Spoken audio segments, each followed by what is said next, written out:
back to the Banganator podcast, brought to you by your host, Esley Banga. And what an amazing week 3 it's been in the NFL. And of course, how about them Cowboys? How about those Cowboys?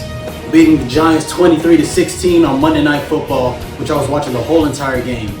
Snooze fest the entire first half. Second half, the Cowboys got the ball rolling. But, hey, we got the job done.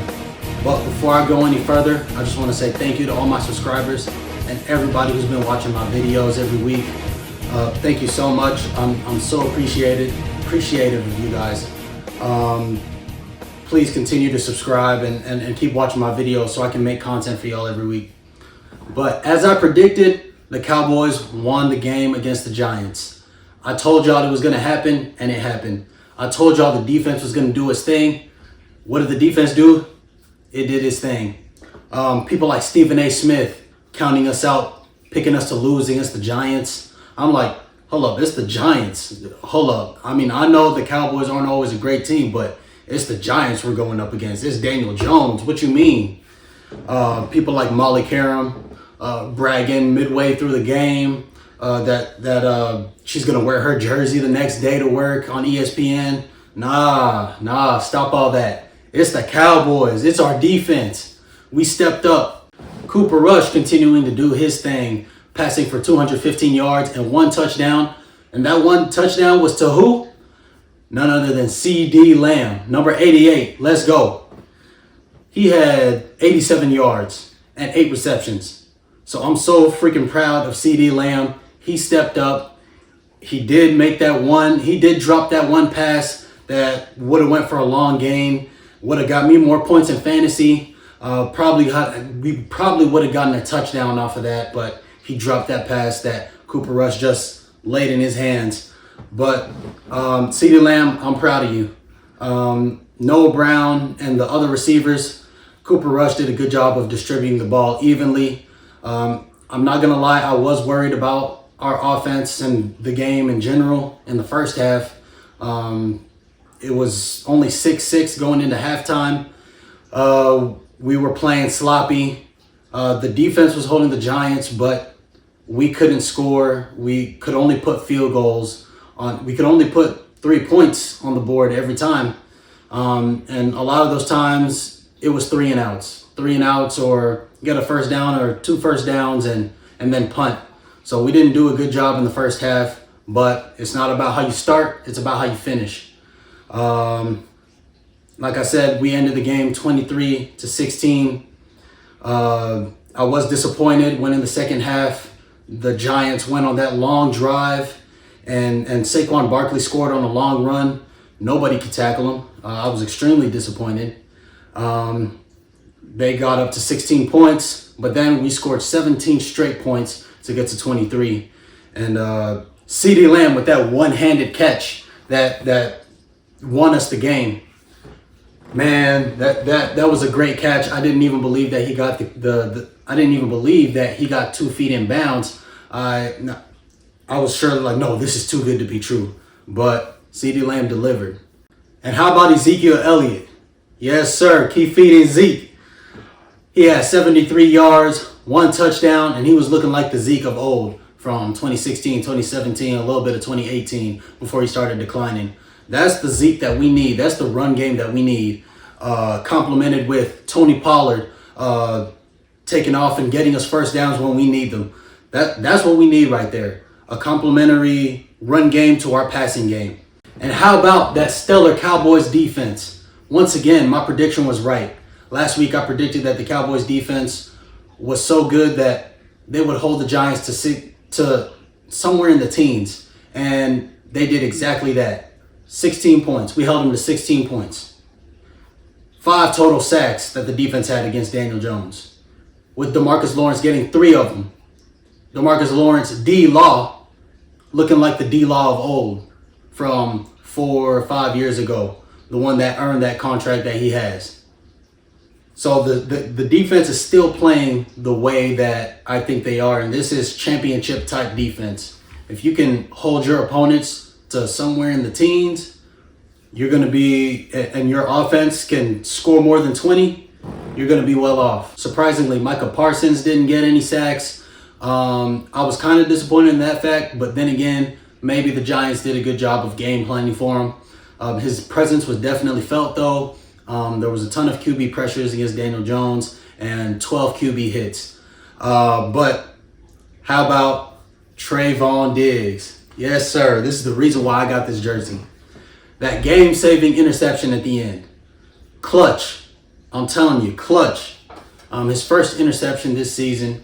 And I couldn't be prouder of Trayvon Diggs. I told y'all that Daniel Jones is a turnover machine. He didn't fumble the ball like I thought he would, but he did do what was expected, which was turning the ball over. So, which wasn't all entirely on him. Whenever Trayvon Diggs got that interception, the receiver did slip and fall, but the ball was already thrown. Diggs was right there, interception, game over. So overall, the Cowboys played great. Not a good first half, still a lot of things to work on, but you improve through practice every week, and every game that goes by, you keep improving. That's all you can ask for. Cooper Rush, now 3-0 in his starts. Last year against the Vikings, that was his first game that he won whenever Dak was out. Also happened to be the same day that I proposed to my wife. So, yeah, cheers to that. And the last two starts by Cooper Rush, this week and last week, 3-0. Now, my prediction for next week. We play the Washington Commanders on Sunday. And if you've seen Carson Wentz this season, you know that he's been awful. So we're going to win that game. I can flat out tell you we're going to win that game. I would bet all the money in my bank account, in my savings account, in my checkings account, and in my joint account that I share with my wife that we're going to win that game. They went up against the Philadelphia Eagles, and he had 25 completions out of 43 attempts. Do you know how horrible that is? That's barely above 50% completion rate. That is horrible. And we're supposed to look at Carson Wentz and think that you're a threat. Carson Wentz has been horrible. That offense has been horrible. They lost badly to the Eagles, 24-8. And Carson Wentz didn't throw for any touchdowns. So we're going to win that game. And I think quite convincingly. Hopefully we put up more than 14 points. Hopefully we don't struggle as much as we did like the last game in the first half. But we should come away with more than 14 points at least. I'm guessing somewhere around 17, 21, somewhere around there, maybe even 24. And we're probably going to hold the Commanders to 10 points, 14 points, I don't know. But it's going to be low scoring for the Commanders. And now it's time to tell you all about my top 4 favorite things from Week 3 in the NFL. First down. On first down, Cowboys defense. This season, Cowboys defense has been stellar. They've been amazing. They've been holding every team so far through Week 3 under 20 points. The last game, Demarcus Lawrence got 3 sacks. Cowboys defense got 5 sacks. Micah Parsons has been getting a lot of sacks this season as well. Even though he disappointed this week, Cowboys defense is still really good. They're getting a bunch of quarterback pressures. They're making a bunch of tackles that are clutch. And Trayvon Diggs proving why he's such a key player in this on this defense. That's why I have his jersey, because I realize how valuable he is. And he is just another key reason why this Cowboys defense is so good, and why they're my pick for my number 1 favorite thing from Week 3 in the NFL. After Tua and the Dolphins got the score up 21-17, Josh Allen led the Buffalo Bills up the field and tried to lead a game-winning drive, at least to kick a field goal to put them up ahead. But they were running out of time. They tried one more play. They couldn't get the ball out of bounds. The clock kept going, and they couldn't get a snap off in time. They couldn't clock it, and Dolphins got away with the win, 21-19, which is impressive. They're now 3-0. So the Dolphins are legit. Third down. On third down, I got my third favorite thing about week 3 was the Chiefs versus Colts game. Surprisingly, the Colts came away with the win. My wife and I were watching that whole game. My wife loves watching Patrick Mahomes, especially his sidearm throws and his spectacular throws and how he just gets away from pressures and sacks. So every week, if my wife and I are together, we're watching whatever Chiefs game is going on. But the Chiefs, they were sloppy all game. Patrick Mahomes not doing as well as he usually does, and the offense not doing as well as he usually does. They had a chance to win the game at the end, but Patrick Mahomes threw an interception, and they lost the game. And on fourth down, my fourth favorite thing about week 3 is Cooper Rush. Cooper Rush is legit. Just watching this drive lets you know everything that you need to know about Cooper Rush. He places the ball wherever he wants to, more often than not. He's a competent backup QB. I hope he gets a starting job one day. And that fade to the end zone to CeeDee Lamb, that's a perfect pass. He threw it only where CeeDee Lamb could get it, one-handed, if I might add. And even if it was an incompletion, at least the DB couldn't get it. And just the way that Cooper Rush throws it exactly where he needs to get it for it to be either a completion or a touchdown. This week, I'm not fond of this Longhorns segment. We took the L against Texas Tech. We were up 31-17. How do y'all let the Texas Tech Red Raiders come back in one quarter? Come on, y'all. Y'all couldn't keep it up for one more quarter? Because it's not about how you start, it's about how you finish. Somehow we're behind going into the last minute of regulation, and we're able to kick a field goal and get it to overtime. And then on the first drive, we have the ball first in overtime. I'm thinking, okay, we're going to score. We got Bijan Robinson and Roschon Johnson. So we're going to get something done. But no, Bijan Robinson fumbles on the first play of overtime.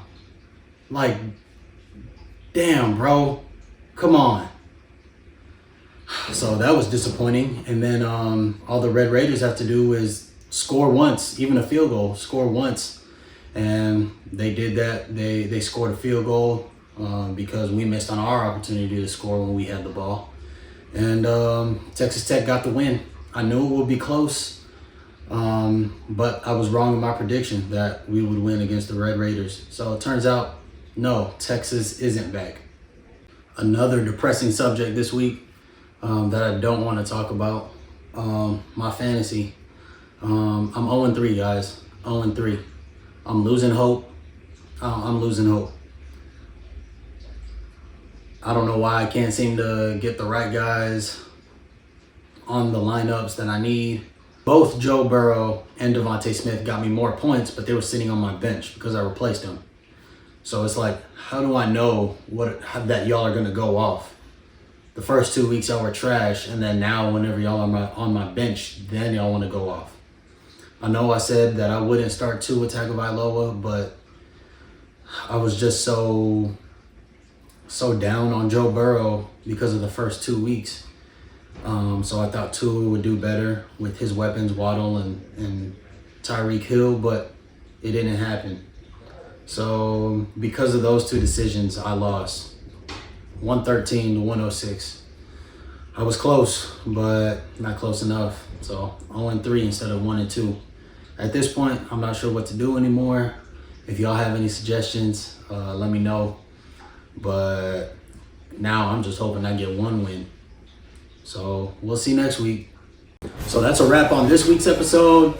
Don't forget to press that like button, and please don't forget to subscribe. I will see y'all next week, and y'all know the line. Go Cowboys.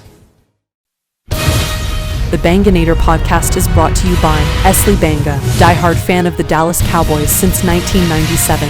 How about them Cowboys?